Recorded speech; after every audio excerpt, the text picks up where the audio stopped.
মাগো তোরি গর্ভে আমার কেন করেছিলি ধারণ, আমি পাই না তোহাই খুঁজে এই বেঁচে থাকার কারণ।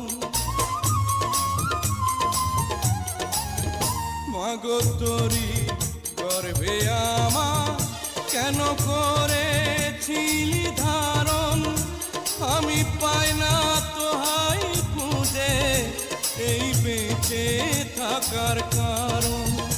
আমি সকল পরীক্ষাতে ফেল করলাম করে পাস, এটাই নতুন ইতিহাস, এটাই নতুন ইতিহাস। ভিটা নাহি রে